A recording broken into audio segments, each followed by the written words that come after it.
et on peut réaliser qu'on peut être très heureux autrement. Et aujourd'hui, on a du mal à réaliser que c'est possible d'être heureux dans un monde différent. Et moi, c'est ça que je... Parce qu'on est des junkies. Parce qu'on est des junkies. C'est vrai que tu l'utilises beaucoup, je vais te laisser aller là-dessus, mais souvent, je me rends compte que c'est parce qu'on regarde le monde d'une certaine manière qu'on a l'impression qu'on va vers une catastrophe et que ça va être horrible. Mais si on change notre regard et que plein de choses disparaissent ou ne sont plus là, finalement, avec un autre regard, on peut être très heureux de manière beaucoup plus simple. Et on le voit par exemple avec des pays qui ont un PIB infiniment plus bas par habitant, mais qui ont un indice de bonheur par habitant bien plus élevé. Est-ce que ça, finalement, c'est pas le message de fond d'espoir, on va dire, d'un regard différent en termes de systémique? C'est un message extrêmement important. Tu as raison, parce qu'au-delà d'expliquer les choses et de proposer les choses, il faut aussi faire passer des messages qui permettent de faire basculer la conception que se font les gens de certaines notions. Voilà. Et parmi ces notions, il y a le fait qu'on peut vivre bien avec moins. Même nous, pas juste les autres. Même nous. Et pour ça, il faudrait, c'est un peu ce que je disais tout à l'heure, il y a des choses qui doivent encore croître, mais d'autres qui doivent être limitées, réduites, voire carrément, idéalement, il faudrait les arrêter. Mais ça ne se produira pas juste en demandant aux hommes politiques de prendre la décision. Ils peuvent éventuellement le faire un coup par-ci, un coup par-là, mais globalement, ça ne va pas se produire. Ça ne pourrait arriver que si on avait une conversation, ça serait une vraie démocratie en action, une conversation publique, une espèce de convention citoyenne, mais pas pour le climat, pour carrément le changement sociétal, quoi, et qui engloberait toute la France, voilà, où on serait tous baignés là-dedans pendant je ne sais combien de mois et d'années, avant enfin de prendre des décisions tous ensemble. Tu vois bien le rêve, mais globalement, l'idée, ce serait effectivement de pouvoir se mettre autour de la table pour dire à quoi on est prêt à renoncer. C'est quoi nos besoins? Il faut partir des besoins. C'est quoi nos finalités? Dans quel but on fait les choses? On a arrêté de se poser cette question, quoi. Il n'y a plus de vision, il n'y a plus de boussole, il n'y a plus de projet politique. Il y a des programmes, mais il n'y a plus de projet. C'est n'importe quoi. Donc on court comme des poulets sans tête, là. On ne sait même pas où on va, dans une course folle qui nous rend dingue, dissonance cognitive, vas-y, antidépresseur, voilà. Donc c'est complètement débile. Donc il faudrait se reposer les questions. Et là, on pourrait certainement identifier des choses auxquelles on est prêt à organiser des renoncements. Et alors, il y a un truc que j'exprime moi, régulièrement maintenant. Je le sais pas, c'est assez récent, mais je me suis rendu compte que finalement, ça marchait assez bien. Pour expliquer que l'idée de renoncement n'a rien à voir avec l'idée de privation. Ce sont deux choses qui n'ont strictement rien à voir. Sauf que dans notre tête, on a l'impression que si on renonce, ça va être moins, et que moins, c'est moins bien.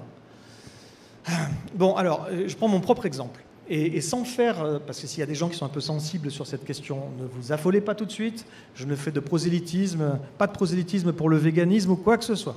Je prends juste mon exemple de végétarien, de ma transition vers le végétarisme, pour expliquer ce que je viens de dire, que le renoncement et la privation, ce sont deux choses différentes. Moi, j'ai jusqu'à l'âge de 36 balais à peu près, mon empreinte écologique, en tout cas l'empreinte écologique, l'empreinte carbone de ma bouffe, j'ose même pas imaginer. Parce que j'étais un dévoreur de barbac énorme. Je ne sais pas si j'ai fait beaucoup de repas sans de la viande ou du poisson jusqu'à l'âge de 36 ans. Voilà. J'imaginais pas me faire plaisir sans ça. Et donc ensuite, malheureusement pour moi, j'ai commencé à développer des compétences et à me spécialiser et arriver à comprendre un certain nombre de choses. Et puis je lisais également pas mal de rapports et j'ai bien compris que c'était plus super compatible de manger comme un porc, comme ce que je faisais là, des protéines animales, et de prôner ce que j'étais en train de prôner. Donc il fallait que je baisse. Et donc j'ai décidé de baisser. J'ai décidé de diviser par 5 à peu près, ce qui est déjà pas mal. Là. Voilà. Mais je suis devenu un flexitarien plus, quoi, tu vois. Et la chance que j'ai eue dans cette histoire, c'est que ma compagne, elle a décidé de passer le pas. Elle a dit non, moi, j'arrête tout, à 100%. Donc, on s'est fait un gros festin, un gros gueuleton. C'était le 31 décembre et le 1er janvier, puisque c'est souvent propice à ce genre de truc, à partir du 1er janvier, c'est fini, plus rien, zéro. Bon, ok. Et pendant les premiers mois, elle a essayé de me convaincre de faire pareil. Et pour l'accompagner, que ça l'aiderait, elle a présenté les choses comme ça. Viens, ça m'aidera, etc. Je dis, je compatis, mais ne compte pas sur moi.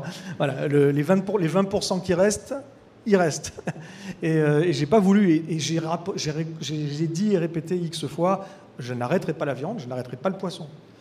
Bon. Mais en fait, ce qui s'est passé, j'ai eu la chance de voir comment une personne qui arrête de manger ça évolue dans sa façon de manger. Et j'ai compris tout simplement que lorsque tu renonces à la viande, au poisson, bah, tu continues pas à manger que des garnitures. Bah, ça n'a pas de sens. Mais ouais, tu manges pas pareil la viande en moins. C'est pas. Qu'est-ce que tu bouffes? Bah, des accompagnements. Bah, ça n'a pas de sens. Donc bah, tu réapprends à bouffer. Et tu découvres des mecs que tu connaissais pas, des recettes que tu connaissais pas, etc. Il y a plein de choses, c'est hyper riche. Voilà. Et au final, ben quoi? Bah, tu te refais voilà, tes habitudes. Il y a des choses que tu goûtes, c'est franchement dégueulasse, et puis d'autres, c'est franchement génial. Voilà. Et puis tu te refais tes habitudes. Et en Grosse faisant dédicace ça, au tofu quand même. bah, le tofu, moi j'ai jamais aimé ça. Donc sauf une marque, un truc spécifique, mais sinon voilà. Et les saucisses véganes, j'entends beaucoup de gens qui disent que les simili-carnés, les fausses viandes, c'est dégueulasse. Bah, ça dépend. Qu'est-ce que tu veux que je te dise? Il y en a qui sont dégueulasses, il y en a qui sont super bons. Voilà, c'est tout. Chacun ses goûts aussi. Bref, ça n'a pas de sens. Donc moi, j'ai eu la chance de vivre avec quelqu'un qui a fait cette transition. Et j'ai réalisé qu'on ne se privait pas, ni en termes de quantité, ni de qualité, ni de plaisir. Donc au bout d'un an, j'ai mis un an, et un an plus tard, jour pour jour, j'ai dit OK, j'ai arrêté. Et ça fait 11 ans que je n'ai pas bouffé un morceau de viande ou de poisson. Voilà. Et je n'ai jamais ressenti de privation. Jamais. Tous les végétariens dans la salle applaudissent là. Ouais, d'accord. Mais bon, végétarisme ou pas, on peut ensuite, une fois de plus, c'est juste un exemple. On peut appliquer ça. Voilà, quand on se prive de une chose, quand on renonce, excusez-moi, à une chose, on réapprend, on se réorganise autour. Et au final, c'est pas de la privation, même si c'est un peu difficile à percevoir au début. C'est un message qu'il faut faire passer, ça. Bien sûr, mais c'est vrai que ça touche jusqu'à la sémantique, tu viens de le montrer. Et moi j'aime bien le mot contentement, tu vois, plutôt que renoncement. Se contenter d'un truc, il y a le mot content dedans, c'est cool. Bon, pour certains, il y aura le mot con aussi, hein, on va faire. Mais on va rester sur content.